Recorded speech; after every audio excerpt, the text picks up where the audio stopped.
Number है BSN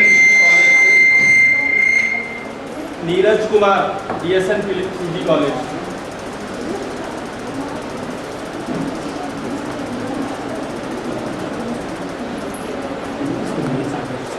आदरणीय शिक्षकगण, हमारे देश में महिलाओं की प्रति उदासीन है। हमारे यहाँ कोई राजनीतियों में नियम नहीं है कि हम अपने राजनीतिक कैंडिडेट खड़े करेंगे, उनमें कितनी महिलाओं को हम खड़े करेंगे, वोट दिया जाता है। उसी तरह यदि महिला कैंडिडेट को अधिक संख्या में तो वो निर्वाचन में भाग लेगी और उन्हें फार्मूला बनाना चाहिए। स्वीडन में फार्मूला है जेब्रा फार्मूला, अर्थात जैसे काली और सफेद पट्टियां लगातार सड़क पर बड़ी दिया जाता है। दूसरा कारण है उदासीनता का सामाजिक कारण। सामाजिक रूप से महिलाओं को घरेलू प्राणी माना जाता है, उनको माना जाता है उनका काम कोई चीज तक ही है और उसके बाद वर्कलोड बहुत ज्यादा होता है। मान लीजिए निर्वाचन हो रहा है तो एक पुरुष निर्वाचन में जाता है, दिन भर रात्रि करेगा और शाम को आएगा और काल उठा के कहेगा मुझे सब कुछ चाहिए, बना दीजिए। अगर महिला जाती है तो अपने बच्चों को भूखा रखे या तो जाए या तो वहां से आय का काम करके पहले को लगता है कि क्या जरूरत है हमारे निर्वाचन में जाने की, घर पे खाना बनाते हैं तो देखें। उसके बाद भारत में बहुत सारे accept your mind to accept the change, इस चेंज को एक्सेप्ट करने का हमारा माइंड भी हुआ है। माना जाता है कि महिला नेतृत्व नहीं कर सकती है। और उसके साथ एक कारण है आर्थिक कारण। महिलाएं आर्थिक रूप से उतनी सशक्त नहीं है जितना कि उन्हें सशक्त होना चाहिए। महिला आर्थिक रूप से दूसरे पर निर्भर है। स्वभाव सी बात है कि घर का जो बॉस कहेगा वो ऐसे कहेगा। मान लीजिए चुनाव आ रहा है तो घर का कुछ कहता है कि हमारा कैंडिडेट है, आपको उस तरह वोट देना है। मान लीजिए महिला का मन नहीं है तो उसमें बहाना बनाने की कि मुझे वोट नहीं देने जाना, मेरी तबीयत खराब है। अगर महिला आत्मनिर्भर है तो स्वयं जा सकती है। मान लीजिए यहाँ चुनाव होता है तो चुनाव में सरकार की व्यवस्था नहीं करती है कि नहीं होगा और हम स्वयं अपना खर्चा कमी करके वहां पर जाएंगे। तो अगर हमारे पास पैसा नहीं है तो वहां पर जाने से कतराएगी। दूसरी बात यह है अगर कोई महिला चाहती है कि हम एक राजनीतिक दल बनाएं और महिलाओं को जागरूक करें, उसके लिए पैसा चाहिए। और इसके साथ मान लीजिए ऐसा होता है कि एक महिला उत्तर प्रदेश मूल निवासी है, उसके परिवार वाले महाराष्ट्र में रहते हैं, यहाँ पे चुनाव है, वोट देना है तो भी पैसे की आवश्यकता पड़ेगी। उसके पास पैसे हैं तो स्वयं जहाज से हवाई यात्रा से शिक्षा और सुरक्षा बचता है। तो शिक्षा अगर हमारे पास है तो हम अपने अधिकारों को जान सकते हैं कि हमारे क्या अधिकार हैं। इसके बाद वर्तमान युग टेक्नोलॉजी का युग है और डिजिटल डिवाइड बढ़ता जा रहा है। उसमें यूएनओ ने 2005 में त्रिशूलिया में एक सम्मेलन भी कराया था, लेकिन भारत में इसकी कोई चर्चा नहीं है महिलाओं के परिप्रेक्ष्य में। इस समय निर्वाचन आयोग ने ये रूल दिया है कि हम ऑनलाइन भी नामांकन कर सकते हैं, नियमावली में अपना नाम रखवा सकते हैं। लेकिन जो महिला शिक्षित है वो ऑनलाइन नामांकन कैसे करेंगे? और कुछ दिन पहले मैंने रेडियो में सुना ये व्यवस्था की जाएगी कि आप अपना निकटतम पोलिंग बूथ चुन सकते हैं, लेकिन उसके लिए हमें शिक्षित होना चाहिए और ऑनलाइन आप पर्सनल नेटवर्क जानते हैं उन्हें शिक्षा से सबको प्रस्तुत करना चाहिए। धन्यवाद।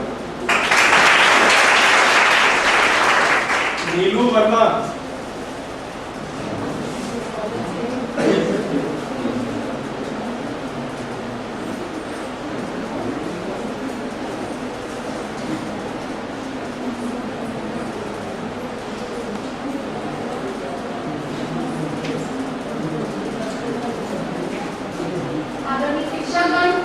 परंतु फिर भी यहाँ महिलाओं की मतदान में इतनी कम प्रतिशतता हमारे लिए शर्म का विषय है। इसका सबसे बड़ा कारण है अशिक्षा। भारत में लोग सोचते हैं महिलाओं को पढ़ा के हम क्या करेंगे, उन्हें तो घर का काम करना है, ससुराल जाके अपना घर संभालना है। लेकिन हम ये नहीं सोचते हैं कि अगर महिलाएं भी पुरुषों की बराबर भागीदारी बने हमारे समाज में तो हमारे देश का कितना कल्याण होगा। आज आप विश्व में कहीं भी चले जाइए, आप देखिएगा कि काम बढ़ा रही है आगे, और वो देश इसीलिए विकसित हो रहे हैं, इसीलिए इतना ज्यादा आगे बढ़ रहे हैं क्योंकि वहाँ पे महिलाएं आगे हैं। और अपने यहाँ महिलाओं को हम लोग भी दृष्टि से देखते हैं। जितने भी पुरुष हैं ना उन सब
जाते हैं, भ्रष्टाचार का आरोप लगाया जाता है, चाहे वो बिल्कुल से संलिप्त हो या ना हो। लेकिन जो पुरुष समाज है वो महिलाओं को इसी दृष्टि से देखता है कि इन्हें उच्च पद पे नहीं पहुंचना चाहिए, जो पुरुष प्रधान है। और इसके पीछे अंधविश्वास, रूढ़वादिता, अशिक्षा बढ़ने ही नहीं दे रहे हैं। और इसके लिए मैं सबसे ज्यादा मानती हूँ कि समाज में एक ऐसा बंद खोलना चाहिए, ऐसे मतलब कि कार्यक्रम चलाने चाहिए जहाँ पे महिलाओं को जागरूक करें कि तुम्हें भी आगे बढ़ना है और समाज की समाज की भागीदारी में तुम्हें योगदान देना है, उसकी समाज में जो हो रहा है उसके लिए तुम्हें आगे बढ़ना है। धन्यवाद। मनोज कुमार।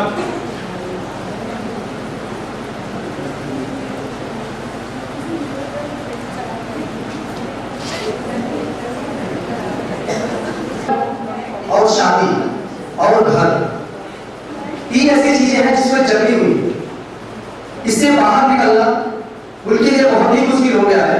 और मतदान में शामिल होने के लिए, चुनाव में सम्मिलित होने के लिए, चाहे मतदान में चाहे अपने निर्वाचन में प्रत्याशी के रूप में किसी के भी क्षेत्र में अगर भागीदारी करनी है उनको, उसके लिए उन्हें जागरूक होना पड़ेगा।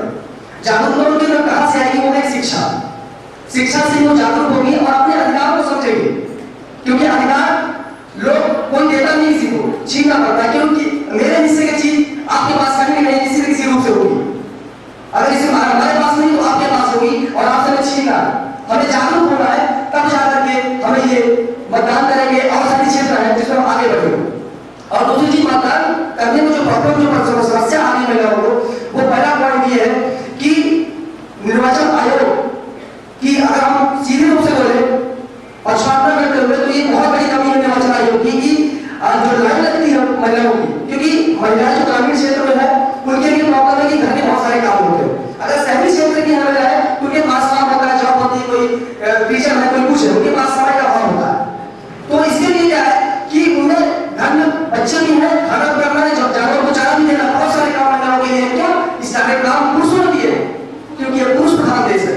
पुरुषों ने दिया, पुरुषों ने थोपा है अपने सारे काम महिलाओं को, क्योंकि मैं आपको बता दूं, महिलाएं और पुरुष दोनों 50-50% अगर कहें तो दोनों बराबर का अधिकार, दोनों को बराबर अधिकार, या जो 50 से ज्यादा जो कम पड़ रही है महिलाओं की, वो पुरुषों ने ले लिया। पुरुष समझता है कि हम वोट देने जा रहे हैं, मतदान करेंगे, तुम्हें करने की क्या जरूरत है, आप बच्चों को देखो, खाना खिलाओ और सारे काम करो। ये बड़ा बात है कि जो अगर महिलाएं भी मतदान बूथ पर आती है, उन्हें कम से कम समय मिलना चाहिए। कोई बूथ का जो काउंटर है वो और बढ़ा दिए गए चाहिए, महिलाओं की ज्यादा से ज्यादा होने चाहिए, ताकि वो कम समय, अगर मैं आपको बताऊं, लोकसभा में लगभग 15 से 20%, मैक्सिमम 20% चुनाव का मतदान करती महिलाएं। लेकिन अगर कभी विधानसभा का चुनाव विधानमंडल का होगा तो उसमें जाकर के ये 20 से 25% बहुत सा रहेगा। लेकिन अगर ग्राम सभा का चुनाव होगा तो आप अंदाजा लगा सकते हैं कि कितनी परसेंट महिलाएं मतदान करेंगे। उसके पीछे जो राजनीतिक दल या फिर जैसे मान लीजिए, जैसे अभी इसमें प्रभाव होते हैं, जिम्मेदार होते हैं कि वो महिला प्रत्याशी को आगे चुनाव में प्रत्याशी बनाते नहीं है और उनको टिकट नहीं देते कि ये क्या समाज चला सके। दिल्ली सरकार और अगर केंद्र में देखें तो बहुत सारी ऐसी शख्सियत है, पश्चिम बंगाल चले जाइए, ममता बनर्जी जी लोकसभा स्पीकर आप देख लीजिए, मीरा कुमार, क्या है, कुछ लोग 2-4 महिलाओं को बैकग्राउंड से वोट मिला है फैमिली से। हमारे उत्तर प्रदेश में सुश्री मायावती जी कौन सा बैकग्राउंड से वोट मिला, लेकिन लड़के अपने अधिकारों को लिया वैसी शख्सियत से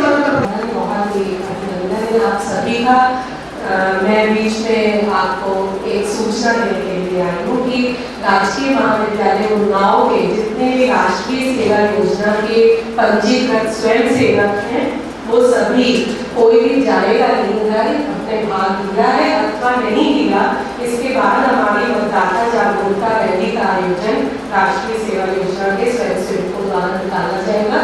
तो सभी उसमें भाग लेंगे। रामपाल जी के पास अपने बैचेस जो राष्ट्रीय सेवा योजना के हैं वो आप ले सकते हैं, अभी नहीं, अभी यहाँ से नाम के उसके बाद आप ये काम करें और तब जाके रैली में भागीदारी लें। तो महिलाएं वस्तुतः वास्तविक वास्तुकार है समाज की, और अच्छा लग रहा है आप सभी के विचार सुनकर महिलाओं के विषय में। आगे पुनः बात विभाग में योजना को चालू करते हैं और जिस तरह से अभी तक जो मुद्दा करके आया शिक्षा का, यदि आप एक आदमी को शिक्षित करते हैं तो एक आदमी को ही शिक्षित करते हैं, लेकिन अगर आप एक महिला को शिक्षित करते हैं तो आप एक पूरी पीढ़ी को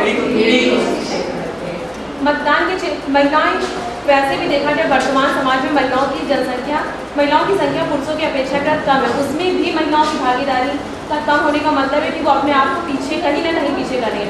भारत एक लोकतांत्रिक राज्य है। पूरे विश्व में भारत एक बहुत बड़ा लोकतांत्रिक देश है और उसमें भी महिलाओं की जनसंख्या बहुत कम है। और फिर उसके बाद उनका भी मतदान के क्षेत्र में मतदान ना करना भी बहुत बड़ी कमी है। भारत जैसे देश में महिलाओं की जहाँ तक की बात है मतदान ना करने की, तो महिलाओं की सबसे बड़ा कारण आता है सामने उनकी सुरक्षा। वैसे जो चुनाव आयोग है वो चुनाव आयोग वोटिंग कराने की मतलब पूरी तरह से निष्पक्ष और स्वच्छ पारदर्शितापूर्ण वोटिंग कराने में बल देता है, परंतु जो वास्तविक स्वरूप है वो ऐसा नहीं है। जो हमारे राजनीतिक दल है वो सब इस चीज़ को कुलषित करते हैं। हमारे माननीय सांसदों द्वारा अमर्यादित बिहेवियर करना इन सब चीज़ों को बहुत बड़ा वो करता है। वोटिंग सिस्टम में कहीं ना कहीं बहुत गलत कार्य करता है। महिलाएं सुरक्षित नहीं है, उनको पता नहीं है। महिलाएं जनरली पुरुषों के हाथों की कठपुतली बनकर वोट देती हैं। उनके अपने स्वतंत्र विचार नहीं होते हैं। वो अपने अकॉर्डिंग नहीं सोचती है कि उन्हें किसको वोट देना है किसको नहीं देना है। वो अंधविश्वासी होती हैं। वो उनके अंदर रूढ़िवादिता है। वो ये सोचती है ना कि जैसा हमारा परिवार कह रहा है, जैसा उनको सही लग रहा है, जैसे पुरुष प्रधान समाज सोच रहा है वैसा ही उन्हें सोचना है और उसी के अकॉर्डिंग वो जाके अपने प्रत्याशी को चुनती है। वो अपने मन से चुनाव नहीं करती हैं। उनके अंदर अपनी थिंकिंग नहीं होती है। वो जिस हिसाब से पुरुष बताते हैं उस हिसाब से उनके अंदर शिक्षा का अभाव होता है। भारतीय संविधान में महिलाओं और पुरुषों को समानता का अधिकार दिया गया, उनको वोटिंग करने का पूरा हक दिया गया। 1950 में महिलाओं को राजनीति में सक्रिय रूप से भाग लेने की छूट दी गई है। उसके बाद भी महिलाओं की आज के समाज में महिलाओं की किसी भी उसमें देख लीजिए, महिलाओं की जो पहुंच है वो बहुत कम है। इसके पीछे रीज़न ये है कि जब एक महिला सुरक्षित ही नहीं है तो वो क्या अपने अधिकारों के लिए लड़ेगी, क्या वो जागरूक होगी। यहाँ तक कि जागरूक महिलाओं के साथ भी अत्याचार हो रहा है। जागरूक महिलाएं भी अपने आप को सुरक्षित महसूस नहीं कर रही हैं इस समाज में, तो वो अपने अधिकारों के लिए क्यों लड़ेंगे। अभी हाल ही में आज तक की सीईओ जो थी अंजना ओम कश्यप, उनके साथ जब पुरुषों ने छेड़छाड़ कर दी एक रिपोर्टर होते हुए, तो ऐसे क्या मान लें कि गांव वाली एक महिला सुरक्षित है, वो भी इसी मुद्दे को लेके गई थी रिपोर्टिंग करने के लिए। ये सब हमारे सामने बहुत सारे विषय आते हैं जिसके कारण महिलाएं इन सब चीज़ों से पीछे रहती हैं। और फिर महिलाओं की राजनीति में भी इतनी भागीदारी नहीं है कि वो उनको आगे जागरूक कर सके। सबसे पहले सबसे पहले उन्होंने जैसा कि भीमराव अंबेडकर की प्रतिनिधि बनकर सामने आई, परंतु उन्होंने भी अपने वर्ग उत्थान के लिए ज़्यादा कुछ नहीं किया और जिससे कि महिलाएं आज भी अब कहीं खो गई हैं और उन्होंने उनकी वो राजनीति में ज़्यादा उन्होंने पार्टिसिपेशन नहीं किया। Thank you. मेरा नाम मिर्जा दिशांगे है और मैं महिलाओं की उदासीनता क्यों है हमारी राजनीति, हमारे मतदान करने जाते हैं निर्वाचन में इतनी उदासीनता क्यों है। तो इसका सबसे पहले मैं बताना चाहूँगा कि भारतीय जो संविधान बना, भारत जब आज़ाद हुआ उसके बाद उसका संविधान बना, तो संविधान बनाने के साथ ही बाबा साहेब भीमराव अम्बेडकर ने महिलाओं को भी आगे बढ़ाने के लिए प्रयास किए, जैसा कि अभी हमारी बहन ने बताया कि उनके लिए प्रयास किए। परंतु आज हमारे वो प्रयास जो उन्होंने किए हैं वो सक्रिय नहीं हो पाए। आज भी भारत का जो लिखा पढ़ी संविधान बनाया गया है उसको लोकतंत्र का सबसे बड़ा लोकतंत्र कहा जाता है। सिर्फ लिखा पढ़ी वो आज तक हमारे में प्रैक्टिकल रूप में नहीं आता है। इसका कारण क्या है? इसका कारण है महिलाओं की उदासीनता।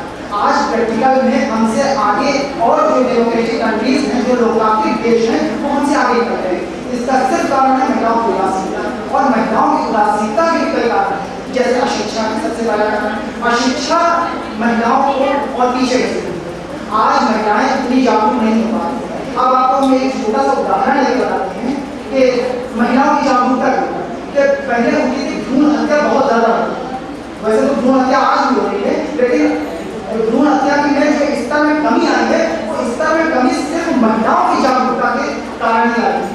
अब महिलाओं की जागरूकता के पीछे कारण है कि निर्वाचन उदासीनता आती है। भारत में जो महिलाओं की उदासीनता होती है वो एक रूढ़िवादिता उनमें बहुत बड़ा कारण होती है। भारत में जो तमाम धार्मिक कारण होते हैं, जैसे मुसलमानों में, हिंदुओं में और तमाम धर्मों में और जातियों में ज़्यादातर लोग महिलाओं को अपनी जाने वाले देते हैं। तो मैं उन सब पुरुषों से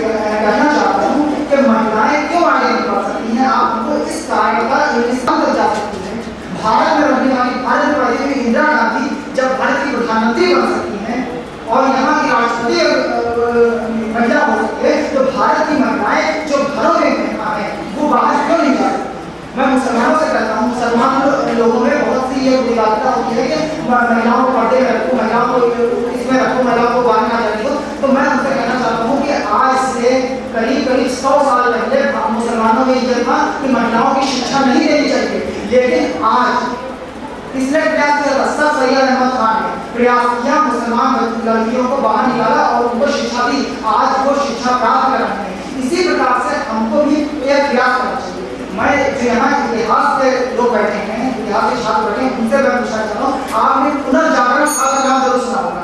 पुनर्जागरण काल जो होता है वो पुनर्जागृत किया गया था, सर सैयद अहमद खान ने किया था, राजा राम मोहन राय ने किया था। तो और इन सब ने पुनर्जागरण कुरीतियों को फेंक दिया।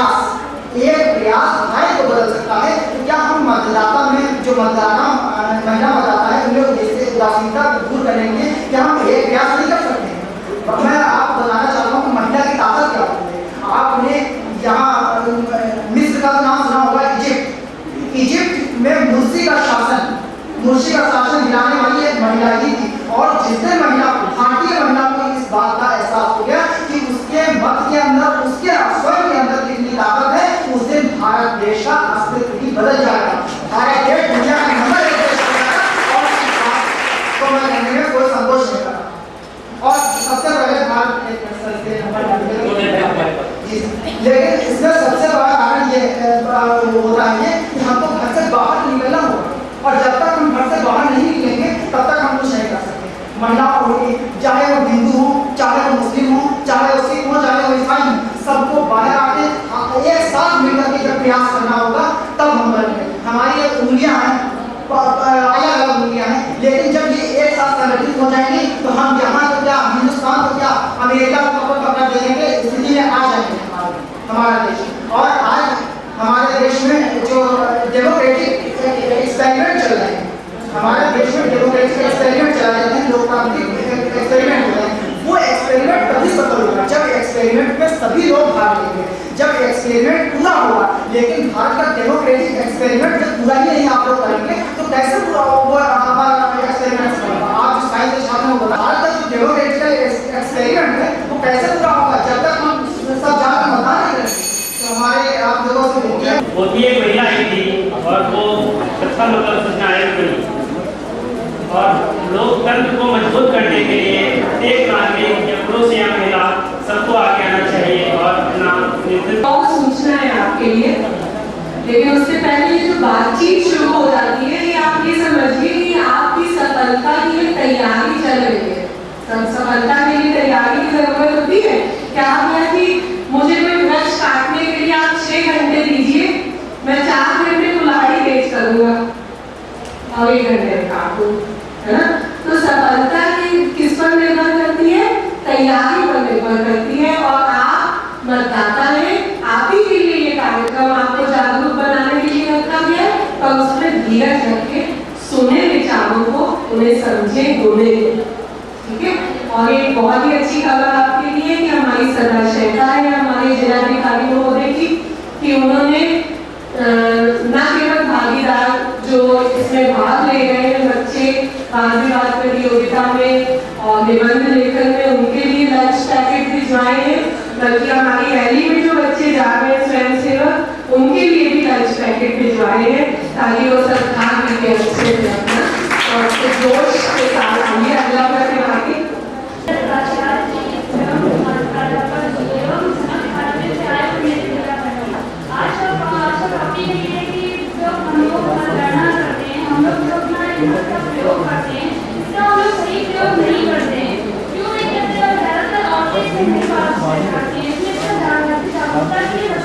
पहले वो खुद को आजाद करना चाहिए, क्योंकि हर लड़की आगे चलकर एक महिला बननी है।